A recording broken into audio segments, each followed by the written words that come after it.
Of aces, let's get back to the biggest story of the last 24 hours. Russell Westbrook is now a Houston Rocket. Is he going to fit with James Harden? You might be asking yourself that. Well, at least according to Second Spectrum, Harden and Westbrook both ranked in the top 4 in isolations and touches per game last season. But keep this in mind, these are two of the best playmakers in the game. Last season, Harden scored or assisted on more than 4,200 points, by far the most in the NBA. Do you know who ranked number 2 on that list, Matt Barry? I do. Who? I don't know. Russell Westbrook. Oh. In fact, Harden and Westbrook have ranked in the top 3 in points created in each of the last 3 seasons. And another thing to keep in mind while you're doing that, Rockets love to shoot 3, setting an NBA record for attempts this past year. This is where Westbrook has certainly struggled. He's shooting under 31% on 3-pointers for his career. It's the worst mark in NBA history among players with at least 2,500 attempts. For more on Brody and Harden Part 2, let's bring in Brian Windhorst. Wendy, how did this deal come together? Well, from what I am told, Elle, from the moment that Paul George was moved to the Los Angeles Clippers, James Harden and Russell Westbrook were in constant communication with motivation, applying pressure to their teams to get this done. This wasn't easy because James Harden has been on a worldwide Adidas tour. He's in Europe right now. Before that, he was in Asia. So this was round-the-clock, round time zones to get it done. And from what I understand, James Harden pressed very, very hard, not only to get his childhood friend Russell Westbrook on his team, but to make a parting ways with Chris Paul. Speaking of which, because while everybody's really excited about what we're going to see in Houston, there is that side that says, Chris Paul, now you're moved to OKC, who's obviously in rebuild mode. However, the team is willing to move him, work with him, and get him to a contender. So how quickly do you think we could see a deal with him done? Yeah, I mean, it could happen soon, but the Thunder have communicated to teams that they are in no rush. They're saying that they are taking a long view approach. They are in the beginning of a rebuild process, and they are not going to feel pressured to move Chris Paul. That is basically them taking a position, Elle, that they do not feel the need to attach multiple draft picks to move off of his contract. They believe they can get under the luxury tax with a separate deal. So let the negotiating and the posturing begin. At the very least, his tenure in OKC would be longer than Carmelo's tenure in Atlanta. So he's got that. Brian Windhorst joining us here. 18 total first-rounders through 2026. And on top of that, they'll have an opportunity to swap 4 different times. It was just 2016, remember, when Westbrook pledged his loyalty to the Thunder. Obviously, me being able to come back here is a true blessing. There's nowhere else I would rather be than Oklahoma City. Definitely when I had the opportunity to be able to be loyal to you guys, that's the number one option, and loyalty is something I stand by. So thank you guys, and I appreciate everything. The Golden State Warriors advance to their 5th consecutive Western Conference Final. For the 2nd straight year, they eliminate the Rockets here in Houston. Just a painful way to end the season once again for Chris Paul, James Harden, and the Rockets. I know what we need to do. I know exactly what we need to do. Just we'll figure it out this summer. You said you know exactly what you need to do. What is that? Yeah, I'm going to talk about it. Okay, so we've heard from James Harden regarding the trade. When I left OKC, I was sad. Then Houston made a home for me. Rockets is my home, and now an opportunity came available where Russ wasn't happy. Now we're back. It's going to be a lot of fun this year. I guarantee you that. Adrian Wojnarowski, he's made this entire offseason fun. Joins us now from Las Vegas. And Woj, how did this deal come together last night?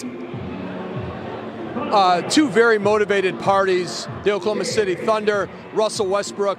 They both wanted a deal done in short order. And because the marketplace was limited, Houston, Miami, and those were 2 teams that Russell Westbrook was open to going to. He really wanted the Rockets, and Sam Presti was able to push Houston to get those 2 first-round picks, get the 2 pick swaps, and get a deal done in short order. And now Russell Westbrook, James Harden, back together again, this time in Houston. Yeah, and Woj, I think that was kind of the wow moment with this, because even on this show yesterday, we were talking about Russell Westbrook and connect with Miami, and then last night we get the deal with Houston, which really surprised a lot of people. Now let's go to the other side of this with Chris Paul in Oklahoma City. Where do things stand with him?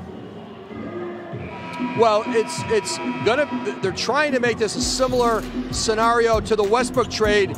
Oklahoma City would like to get a deal done quickly and move Chris Paul on to another destination, and that's got them dealing with the Miami Heat. Again, Miami didn't get Westbrook, but they're very involved in trying to get Chris Paul to the Heat. They'd like to find a pathway to a deal here. There are not a lot of combinations among that roster and salaries to be really creative with a deal. It's pretty clear, I think, to both sides of where some of the deal points are, and there's some hope that they can find a way to get Chris Paul into a Miami uniform sooner than later. He has no interest in playing a season in Oklahoma City. They don't. They want to turn this team over to Shai Gilgeous-Alexander, who came in the Clippers deal. Chris Paul's 34 years old. He wants to play for a team that's contending. He'd like to join Jimmy Butler in Miami, and they're working on trying to get a deal done soon. Such is the trend in the NBA right now. Pair up with another superstar. Maybe Chris Paul is next. Let's stay with the Thunder. What might Sam Presti do now with all of their equity from the moves this offseason? What exactly is in play here for this franchise? Well, 8 first-round picks since the night of the NBA draft, potentially 15 picks between now and 2026. And they have other players on the roster, veteran players that maybe not in the offseason, but at the trade deadline, a Danilo Gallinari, a Steven Adams, who are going to have value around the league and potentially could bring back more assets for a Thunder team that is endeavoring on a rebuild, unlike we've seen in terms of a collection of assets in this modern era of the NBA. Woj, I know it's 3:05 out there in the Vegas, so feel free if the Chris Paul thing comes down, do it between 3 and 4 p.m. Vegas time. We'd be happy to have that news here on SportsCenter. Adrian Wojnarowski with us out there in the desert. Rockets have now the 4th best odds to win it all following the Westbrook acquisition. The balance of power resides in that Western Conference as 5 of the 7 title favorites are from the West. The Lakers still the favorites, but the Clippers and Bucks are close behind. You just saw Stephen A. Smith guest hosting on PTI, and he joins us now here on SportsCenter. Stephen A., I'm going to ask you to give some thoughts and a bit of a dual approach. First, I want you to tell me how Westbrook and Harden Part 2 could be successful. Well, I think they could be successful because both are formidable offensively. They're capable of giving each other's minutes off, nights off, while being on the same court with one another. They're just that lethal offensively. Clearly, Westbrook has struggled in terms of shooting from three-point range, just 29% over the last couple of years, not to mention 65% from the free throw line. But he can get to the hole at will. He's got the athleticism to finish at the basket. He's 4 years younger than Chris Paul, obviously more athletic, bigger, and stronger. And I definitely think that helps take some of the pressure off of James Harden, not to mention the fact that they love one another as brothers. They wanted to play together, and whatever necessary sacrifices that are there to be made, they're clearly going to be willing to do so. To me, Mike D'Antoni is a question mark because of his ability or lack thereof potentially to coach them, particularly in pressurized moments come postseason time. But in basketball, if you got 2 individual stars who can flat out ball and are lethal offensively on most nights, that's going to leave you successful, and that's why I assume that the Houston Rockets are going to be no different. Okay, so some hopeful optimism there. Let's give them a dose of pessimism. What could go wrong?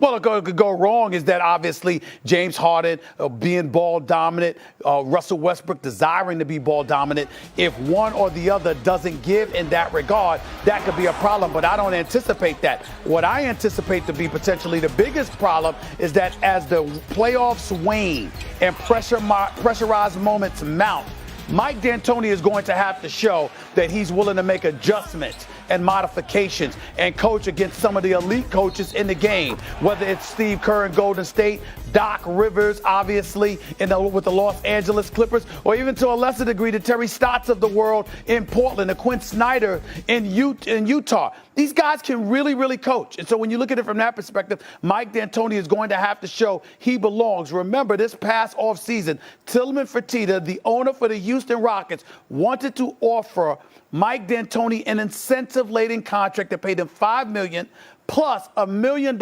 extra for every round that he won. Why? Because he has expectations that he anticipates will be met, or else. He was looking at the coach, not just the players. We have to remember that. Okay, so then do you think then that since Fertitta orchestrated this, that D'Antoni's seat is now hotter or somehow cooler after this deal? Oh, it's not cooler. It's definitely hotter because there are expectations. At the end of the day, Fertitta had expectations because Houston had gone to a Game 7 of the Western Conference Finals the year before. Even though they played in Game 5 and lost that Game 5, Kevin Durant had gone down. He wanted them to win Game 6 of this past Western Conference semifinal series. The expectations, though, was somewhat calm simply because you knew that Golden State was the better team. In this particular instance, he believes they've upgraded Chris Paul, although he's thankful for Chris Paul's service. He's 4 years older than Russell Westbrook. Obviously not the same kind of athlete that Russell Westbrook is. And the pairing of James Harden with Russell Westbrook, which is clearly something James Harden wanted, definitely comes with expectations for Harden, for GM Daryl Morey, and definitely for Coach Mike D'Antoni, because Tillman Fertitta does not play. The man is not playing games. I don't know how many times I got to say this to people. He's not playing. He is looking to get rid of people. He may not be able to get rid of some of these contracts that the players have, but he can certainly get rid of a coach. And he will not hesitate to do it, in my estimation, if Mike D'Antoni doesn't measure up to snuff. It's just that simple. They've made it quite clear, championship or bust. Stephen A. Smith with his thoughts, both good and bad, on how it could go down in H-Town. They ain't winning the championship, though. I ain't going okay, well, temper that. Championship.